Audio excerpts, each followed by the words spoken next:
Kita semua bersaudara, dan kalian tidak memberikan bukti cinta kalian dengan perkataan, melainkan dengan perbuatan. Barang siapa menutup hati terhadap sesamanya, memiliki hati yang seperti hati Kain. Barang siapa tidak memiliki kasih, adalah seorang pemberontak melawan perintah Allah. Kita semua bersaudara, dan meski begitu aku melihat, dan kalian juga melihat, bahwa ada kedengkian dan perseteruan dalam keluarga, di mana darah dan daging yang sama meneguhkan persaudaraan yang ada di antara kita melalui Adam. Saudara melawan saudara, anak melawan orang tua mereka, dan orang tua saling bermusuhan satu sama lain. Akan tetapi, agar jangan selalu menjadi saudara yang jahat, dan di masa mendatang menjadi suami dan istri yang berzina, adalah perlu untuk belajar sejak dari usia muda untuk menghormati keluarga, yang adalah organisasi terkecil dan terbesar di dunia. Yang terkecil dibandingkan dengan organisasi sebuah kota, sebuah wilayah, sebuah negara, sebuah benua.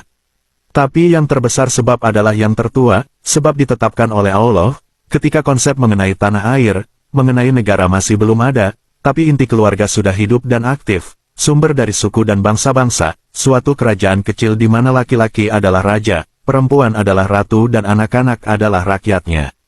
Dapatkah suatu kerajaan bertahan jika terbagi-bagi dan ada permusuhan di antara para penghuninya? Tidak, dan sungguh sebuah keluarga tidak akan bertahan jika tidak ada ketaatan, hormat, tatanan, kehendak baik, perbuatan dan kasih. Hormatilah ayahmu dan ibumu, demikian dikatakan dalam Dekalog, sama dengan 10 perintah Allah.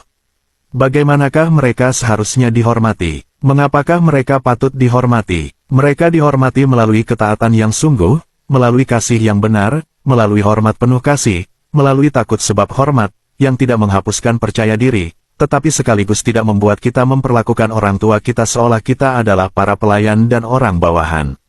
Mereka patut dihormati sebab sesudah Allah, seorang ayah dan ibu adalah penyelenggara hidup dan segala kebutuhan material hidup. Mereka adalah guru-guru pertama dan sahabat-sahabat pertama dari anak yang dilahirkan ke dunia. Kita katakan, semoga Allah memberkatimu, atau terima kasih, ketika seseorang mengambilkan bagi kita sesuatu yang telah kita jatuhkan atau memberi kita seketul roti. Tidakkah sepatutnya kita katakan, penuh kasih, semoga Allah memberkatimu, atau terima kasih, kepada mereka yang banting tulang bekerja demi memberi kita makan, menjahit pakaian kita dan memeliharanya agar tetap bersih, yang bangun dari tempat tidur mereka untuk memeriksa tidur kita, yang kehilangan waktu istirahat mereka sendiri demi menyembuhkan kita, dan menjadikan pangkuan mereka sebagai pelabuhan kita, ketika kita sangat letih dan menderita. Mereka adalah guru kita, seorang guru disegani dan dihormati.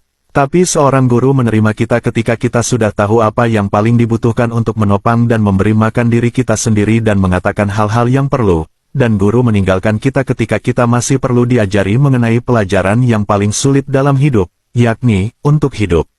Adalah ayah dan ibu kita yang mempersiapkan kita pertama-tama untuk sekolah, dan lalu untuk hidup. Mereka adalah sahabat-sahabat kita, tapi, sahabat manakah yang dapat lebih bersahabat dari seorang ayah? Dan siapakah yang dapat lebih bersahabat dari seorang ibu? Dapatkah kalian merasa takut terhadap mereka? Dapatkah kalian katakan, aku telah dikhianati oleh ayahku atau ibuku? Dan kendati demikian ada pemuda bodoh atau bahkan gadis yang terlebih bodoh, yang berteman dengan orang-orang asing dan menutup hati terhadap ayah dan ibunya dan dia merusakkan pikiran dan hatinya dengan pertemanan-pertemanan. Yang tidak bijak jika bukan pertemanan yang salah, yang adalah penyebab air mata ayah dan ibu, yang bagai tetesan-tetesan yang meleleh dan membakar hati orang tuanya. Akan tetapi, air mata itu, aku katakan kepadamu, tidak jatuh ke atas tanah atau sekedar dilupakan. Allah memungutnya dan menghitungnya. Penderitaan orang tua yang tertindas akan mendapatkan ganjaran dari Allah. Tetapi perilaku dari seorang anak yang menyiksa orang tuanya tidak akan dilupakan juga, bahkan meski sang ayah dan sang ibu, dalam kasih penuh derita, memohonkan kepada Allah belas kasihan bagi anak mereka yang bersalah. Dikatakan, hormatilah ayahmu dan ibumu, supaya lanjut umurmu di dunia. Dan aku tambahkan, dan untuk selamanya di surga. Suatu hidup yang singkat di sini akan menjadi hukuman yang terlalu ringan bagi mereka yang berlaku salah terhadap orang tua mereka. Hidup yang akan datang bukan dongeng belaka, dan dalam hidup yang akan datang di sana akan ada ganjaran atau hukuman seturut bagaimana kita hidup. Barang siapa berlaku salah terhadap orang tuanya, menghina Allah, sebab ia memerintahkan kita untuk mengasihi orang tua kita, dan barang siapa yang tidak mengasihi orang tuanya, berbuat dosa.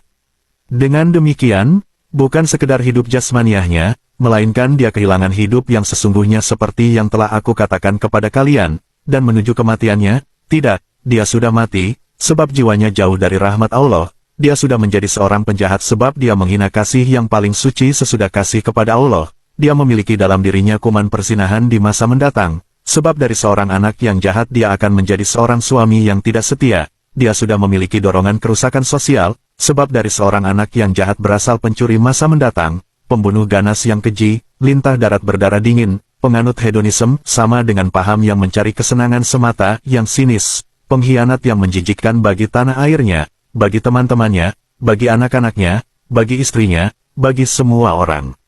Dapatkah kalian menjunjung tinggi dan mengandalkan seorang yang punya hati untuk mengkhianati kasih seorang ibu dan memperolok rambut uban ayahnya? Tapi dengarkanlah lebih lanjut, kewajiban anak sebanding dengan kewajiban serupa bagi orang tua. Terkutuklah anak yang bersalah, tapi terkutuklah juga orang tua yang bersalah. Jangan menyebabkan anak-anakmu mencelamu dan meniru perbuatan salahmu.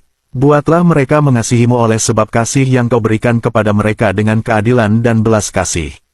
Allah adalah kerahiman. Biarkan para orang tua, yang nomor dua hanya sesudah Allah, menjadi berbelas kasih.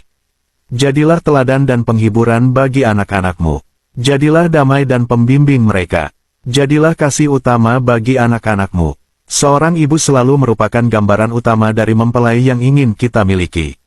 Seorang ayah bagi anak-anak perempuannya merupakan gambaran dari suami yang mereka impikan. Berperilakulah begitu rupa sehingga anak-anakmu laki-laki dan perempuan dapat dengan bijak memilih istri dan suami mereka, dengan berpikir mengenai ayah dan ibu mereka dan mencari dalam diri pasangan mereka keutamaan-keutamaan tulus dari orang tua mereka.